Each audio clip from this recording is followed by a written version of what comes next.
Assalamualaikum warahmatullahi wabarakatuh. Good morning Indonesian time, and this is actually night in Kentucky. Thank you very much for having me in this international conference. So in this conference, I would like to share my presentations in the title of Climate Change and Sustainability. So what do we know about climate change and also sustainability? Before I start, I would like to quote from the Holy Quran, chapter 30, verse 41. So Allah Subhanahu wa Ta'ala said, is actually said that the corruption has appeared throughout the land and the sea by the action of people. And then Allah Subhanahu wa Ta'ala will let them to taste this consequence. So they will taste the uh, bad condition because of their bad action in order to make them return to be righteous. So if they taste this bad condition because of their bad action, they might change their actions to be a good action and try to recover the good environmental situation or condition.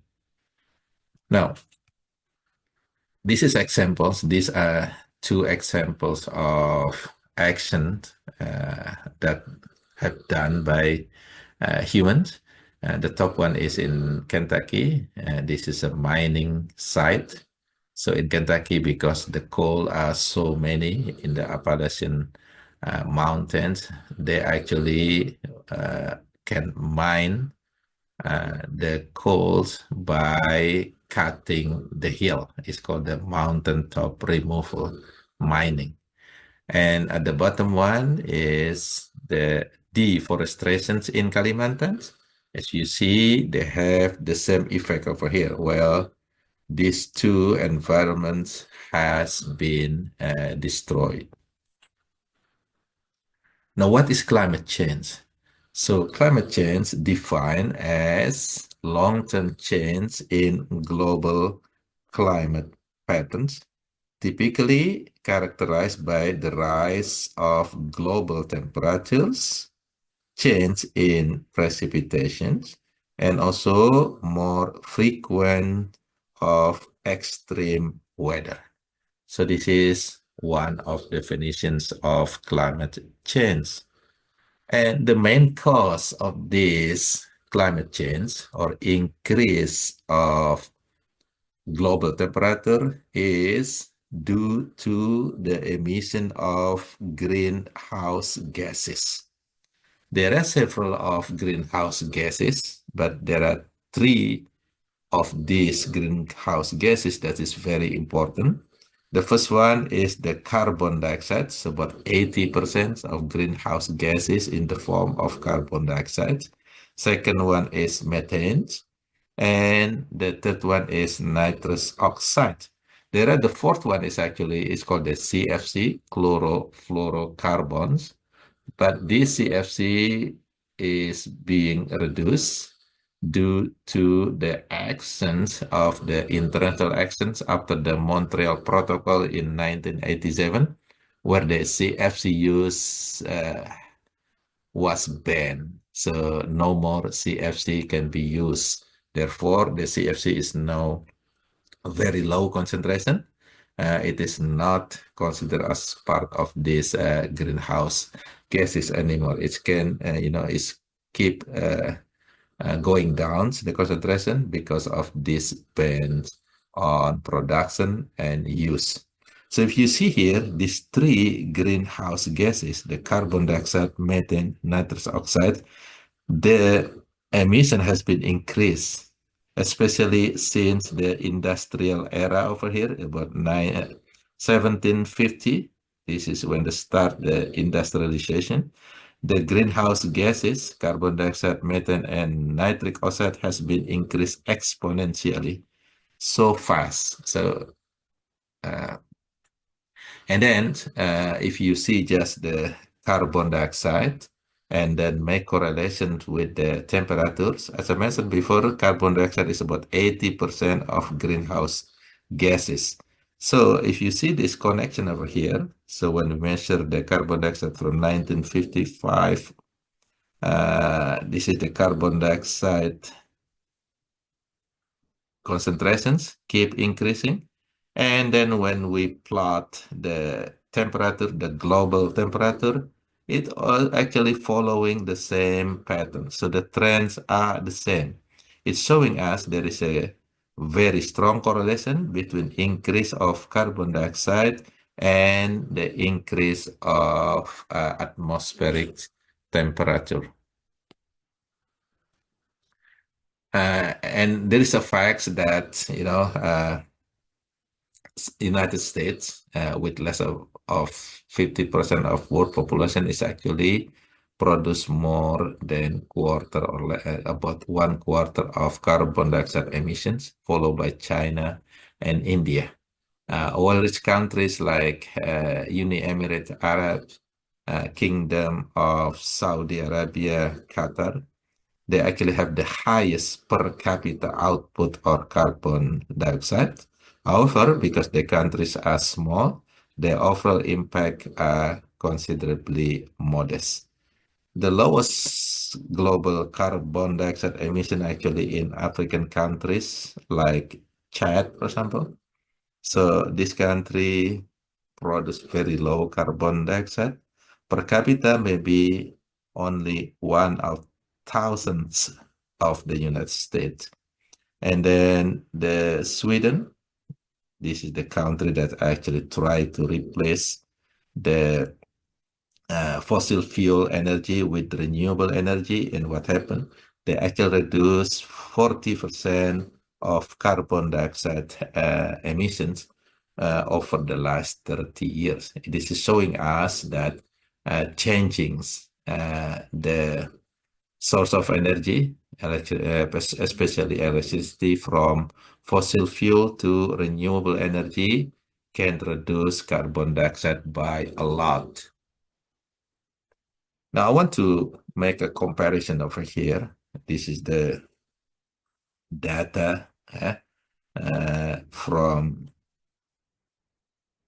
comparisons between United States. So this is the carbon dioxide emissions in United States, and this is in Indonesia. So this is Indonesia, and this is United States. So by sector, if you compare between both country, the highest emission is actually coming from this sector over here, which is coming for power industry. So like the power plants, electricity. So the same thing with Indonesia is also coming from the power industry, which is mostly both of these country using the fossil fuel for electricity, like coal, for example. But if you see here the trend, so in United States, in 1970, for example, there are about 4.3 gigaton emissions. It's increased in 2000s, close to 6 gigaton over here. However, if you see 2023, it is going down to about 4.5 gigaton. And also, if you see the trend of the capital per capita carbon dioxide emissions, so this is also known as the footprints. So United States actually have a very good action that causing the reductions of the carbon dioxide emission over here. So starting from maybe around 22 here, going down to about 14 ton carbon dioxide per capita per year. Now look at Indonesia over here. Okay? So in overall, the trend is still increasing. So increasing, the total emissions increasing. And then also the trend of per capita is still increasing. It means that the action that has been done in Indonesia is not good enough to reduce the carbon dioxide emission compared to the United States. Now, this is the scenario that has been created by the IPPC, Intergovernmental for the Climate Change, Intergovernmental Panel for the Climate Change. So if you see over here, so this is our positions right now is about maybe 1 degree Celsius increase in average of temperatures, okay? And then if we don't change our use of energy or action, the temperature will increase in 2100, in year 2100, maybe around 3 to 4 or 5 centigrade. Even if we increase the use of fossil fuel, it might increase to 6 centigrade over here, Celsius. But if we have a actions that can reduce it, like for example, if we have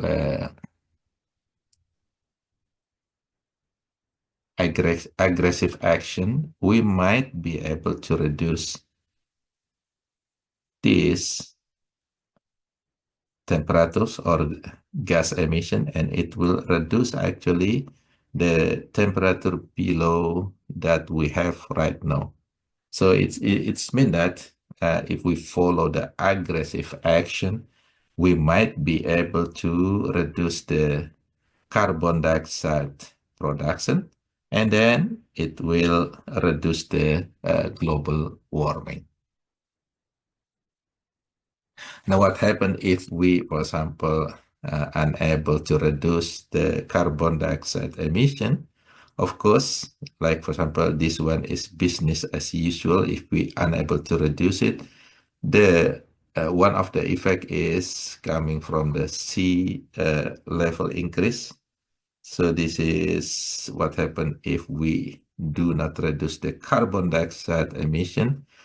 The sea level will increase about 1 meter. So 1 meter is very high. So if we put that in scenario in United States, for example, most of the southern part of United States, like Louisiana over here, it will be gone. Even New Orleans, it might be flooding by the water. If we see Florida, for example, most of the southern part of Florida will also be gone, and Miami may be underwater if it is increased by 1 meter. That's the reason why some scientists, some peoples in United States kind of worry about this, and they try to reduce the carbon dioxide emission. Now, these are the potential impacts of climate change. In the ocean, for example, it might cause the ocean water to be warmer. And what happens if this is happening? Then it can increase the frequency of tornado or tropical storm. And it is happening. It happens, especially in United States, in Florida, southern part of United States. And also it might cause extreme terrestrial water patterns. It might cause persistent drought, for example, wildfires, inland flood, and some other impacts. And it might, of course, can cause impact in human health and mortality. Now, what we have to do, of course, we have to be able to sustain the normal or a good environmental condition. So therefore, we have to try what we call the sustainability. Sustainability is defined as the element or system or process that remain continuously active over time, being preserved for future generation. So this is what we have to do. Actually, we have to do what we call the sustainable development. One of the sustainable development is to reduce global warming, to reduce the greenhouse gases emission. And this is kind of approach that can be done. And this is actually promoted by Pakala and Sokolov in 2013. So he mentions about taking action. So aggressive actions can be done by locally, community, or even by individual, by government, local government, national or federal government. Example is try to less driving, using more walking or bicycling, for example, vehicle efficiency, building efficiency, power plant efficiency, use alternative energy, renewable resource of energy, and also protect forest and soil. If we do this according to this plan, then in 2050, we might be able to reduce carbon dioxide into zero emission, even negative emissions compared to prehistoric 1950 emission. So this is the aggressive action that we might be able to do individually, locally, community, and also in the government, and of course also the international agreement. As a summary, over here, as we mentioned, that greenhouse gases is the main cause of climate change. So increase the emission of these greenhouse gases can, of course, change the climate. And the climate change, the main sign of that climate change is actually global warming, which is increased temperature of the atmospheric temperatures globally. And this global warming then will have several effects on the environment, whether on the ocean and also in the terrestrial habitat or environment. So some of them is listed over here. And then, of course, these effects on the environment can cause effect also in human health and mortality. Example is, for example, with the global warming, some area that should be used to be cooler now is become warmer. What happened? Then there are some disease factors like mosquito, ticks, or fly, for example. They can live in this new area and can carry disease to human, especially the infectious disease, and also can increase mortality. And then we need the action. Okay? We need the sustainability development or action. This is mitigation strategies, and it has to be done with the aggressive way. Can be done locally, individually, nationally, and also international agreement. And this action, okay, so this action over here, then can reduce the greenhouse gases.